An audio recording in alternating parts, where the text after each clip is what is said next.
বাবার কাছে আমার অনেক অনেক প্রশ্ন ছিল মনের মধ্যে জমানো, আর ছিল রাগ, ভীষণ রাগ। কিন্তু আমার সব প্রশ্নের উত্তর যে একটা চিঠি আমাকে পাইয়ে দেবে ভাবতে পারিনি কখনো। ছোটবেলায় বাবা আমার সব প্রশ্নের উত্তর দিলেও বড় হওয়ার পর বাবা নিজের একের পর এক সিদ্ধান্ত নেয়ার কারণ আমাকে বলেনি। বাবার উপর বেশি ক্ষোভ ছিল এই জন্য যে বাবা আমার জীবনের অনেক সিদ্ধান্ত নিজেই নিয়েছিল। আমি মনে মনে ভাবতাম বাবা বুঝি আমাকে স্বাধীনতা দেয়নি, কিন্তু আজ বুঝি বাবা আমাকে স্বাধীনতা দিয়েছিল, শুধুমাত্র ভুল করার স্বাধীনতা দেয়নি। 8 বছর বয়সে মা হারা হই আমি। বাবা আর দ্বিতীয় বিয়ে করেননি। ঘর আর ব্যবসা সামলে বাবা আমাকে মানুষের মতো মানুষ করার চেষ্টা করেছিল বটে, কিন্তু সফল হতে পারেনি। আসলে ছোট থেকেই আমি জেদি একরোখা। টাকা পয়সার অভাব ছিল না বাড়িতে, কিন্তু বাবা আমাকে সাশ্রয় করা শেখানোর চেষ্টা করেছিল। আমি নিজের পছন্দের খাবার বা টাকা না পেলেই চরম অশান্তি করেছি বাড়িতে। আর কলেজ লাইফ থেকে শুরু করেছি বেসামাল বেপরোয়া জীবনযাপন। ফলে জুটে গেছে বেশ কয়েকজন বন্ধুও। তারপর আর বাবার ব্যবসা, নিজের ভবিষ্যৎ নিয়ে কখনো ভাবিনি। এটা জানতাম যে বাবার অঢেল সম্পত্তির মালিক তো আমি, তার একমাত্র সন্তান। কিন্তু আজ আমার চোখের সামনে সব কিছু বদলে গেছে। আমার বাবার এত বড় সম্পত্তির মালিক আমি নই, বরং সব কিছুর মালকিন ওই রাস্তার মেয়েটা, যাকে ভোগ করার পর ছুঁড়ে ফেলে দিয়েছিলাম আমি। আজ তার দয়াতেই আমাকে বাঁচতে হবে, কারণ বাবার উইল অনুযায়ী তার সমস্ত সম্পত্তির মালকিন ওই বস্তির মেয়েটা আর ওর একরত্তি কন্যা সন্তান। ওই বস্তির মেয়েটার নাম পম্পা। দেখতে শুনতে বেশ ভালো। শরীরের গড়ন আর চকচকে গায়ের রং মন কেড়ে নিয়েছিল আমার। কিন্তু মেয়েটাকে বিছানা পর্যন্ত আনতে বেশ বেগ পেতে হয়েছিল আমায়। সে যে অন্য সব মেয়েদের মতো নয়। বড়লোকের ছেলে টাকা দেখে ভুলে যাবে, কিন্তু একটা বস্তির মেয়ের প্রত্যাখ্যান তো মেনে নেওয়া যায় না। তাই আমি অন্য রাস্তা ধরেছিলাম। টাকা নয়, ভালোবাসা দিয়ে ভুলিয়েছিলাম ওকে। ও বারবার আমাকে বলেছিল, আমি বস্তির মেয়ে আর তুমি এত বড় লোকের ছেলে, তোমার বাড়িতে এই সম্পর্কটা মানবে তো? আমি মনে মনে হেসেছি। কি বোকা মেয়ে! ওর মতো মেয়েকে যে শুধু ভোগ করা যায়, বিয়ে করা যায় না, এটাও বোঝে না। কিন্তু মুখে প্রতিশ্রুতি দিয়েছি বিয়ে করার, আর বিভিন্নভাবে পূরণ করেছি নিজের শরীরের খিদে। এইভাবে প্রায় 1 বছর কেটে গেল। একদিন দেখলাম ও কাঁদো কাঁদো গলায় বলছে, এবার আমাকে বিয়ে করো সুমন, আমি যে মা হতে চলেছি। সমাজে যে আর মুখ দেখাতে পারবো না আমি, আমাকে যে মরতে হবে এবার।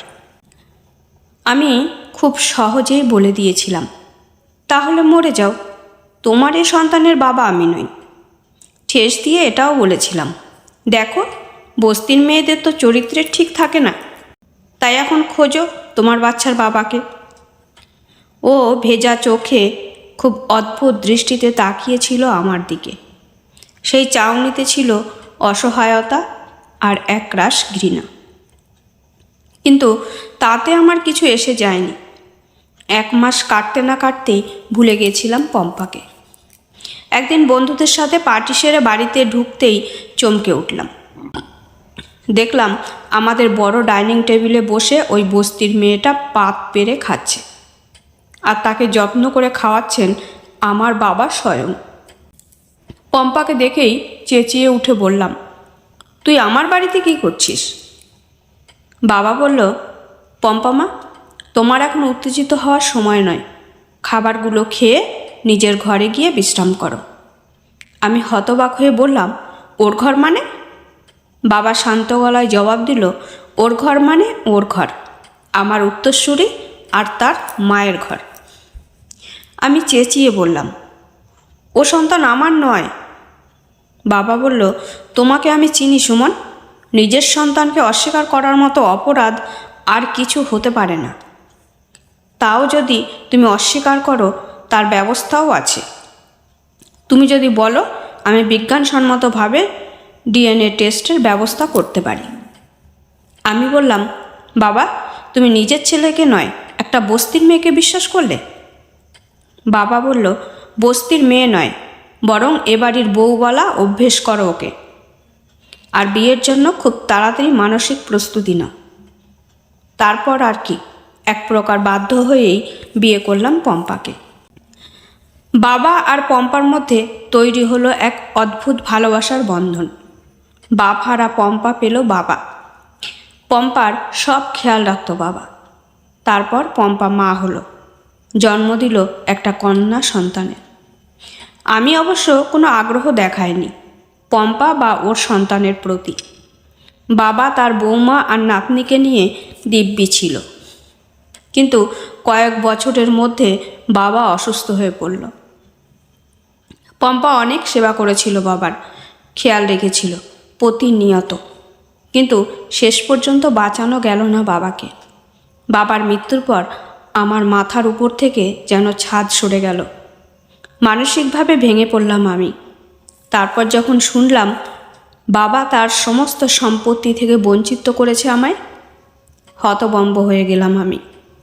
অন্ধকার ঘরে বসে একা ভাবছিলাম আমি, খারাপ সন্তান বলে বাবা আমার কথা একবারও ভাবল না।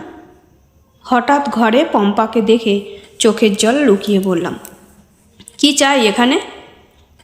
পম্পা মৃদু কাপা গলায় বলল, বাবা বলেছিলেন তোমাকে এটা দিতে। চিঠিটা টেবিলে রেখে চলে গেল পম্পা। চিঠিটা পড়তে শুরু করলাম আমি, আর চিঠিটা পড়ার সাথে সাথে চোখ থেকে গড়াতে লাগলো জল। প্রিয় সুমন, অনেক অভিমান হয়েছে তোমার এই বুড়ো বাপটার উপরে, তাই না? আমি জানি তুমি পম্পাকে বিয়ে করতে চাওনি, আমার জন্য বাধ্য হয়েছ বিয়ে করতে। কিন্তু তুমি কি জানো তুমি কত বড় ভুল করছিলে? তাহলে শোনো, আমি আর তোমার মা একসাথে কলেজে পড়তাম। তোমার মা ছিল আমার প্রিয় বান্ধবী। তোমার মা কিন্তু আমার প্রেমিকা ছিল না। প্রেমিকা ছিল আমার খুব কাছের বন্ধু উত্তমের। তাদের ভালোবাসার ফসলই হলে তুমি সুমন, আমার একমাত্র সন্তান। তুমি তখন তোমার মায়ের গর্ভে। উত্তম বিয়ে করে নিল তার বাবা মায়ের পছন্দের মেয়েকে। একবারের জন্য তোমার বা তোমার মায়ের কথা ভাবেনি। আজ আমি পম্পার যন্ত্রণাটা ভালোভাবে উপলব্ধি করতে পারি, কারণ তোমার মায়ের প্রিয় বন্ধু হয়ে তার কষ্টটা আমি নিজের চোখের সামনে দেখছিলাম। তোমার মাকে বিয়ে করার পর দুজনে ঠিক করেছিলাম তোমাকে প্রকৃত মানুষের মতো মানুষ করব। কিন্তু তোমার মা আমাকে একা রেখে চলে গেল চিরতরে। আমি অনেক চেষ্টা করেও পারিনি কথা রাখতে, কিন্তু একটা মেয়ের জীবন নষ্ট করতেও দিইনি তোমায়। ভেবেছিলাম হয়তো তুমি তোমার স্ত্রী আর সন্তানকে নিয়ে সুখী হবে।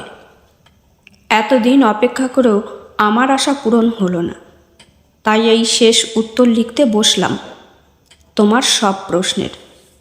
আশা করছি তোমার সব উত্তর তুমি পেয়ে গেছো। চোখ বুজে একবার বাবার মুখটা মনে করলাম। বাবাকে ভগবান মনে হলো আমার। আমি আমার নিজের সন্তানকে স্বীকৃতি দিতে চাইনি। আর বাবা, ওই মানুষটার জন্যই হয়তো আমি পৃথিবীতে আসতে পেরেছি। মায়ের কষ্ট আর পম্পার কষ্টটা যে এক। আমার মায়ের কষ্ট তো বাবা নিজের সবটুকু দিয়ে লাঘব করার চেষ্টা করেছে। তাহলে আমি কি পারবো না আমার ভুলগুলো শুধরে নিতে? 5 বছর কেটে গেছে। এখন আমি একজন দায়িত্বশীল বাবা। আমার স্ত্রী আর মেয়েকে একদিন না দেখলে আমার ঘুম আসে না চোখে। আমার বাবা তার শেষ উত্তর দিয়ে বুঝিয়ে গেছে ভালোবাসা আর পরিবারের গুরুত্ব।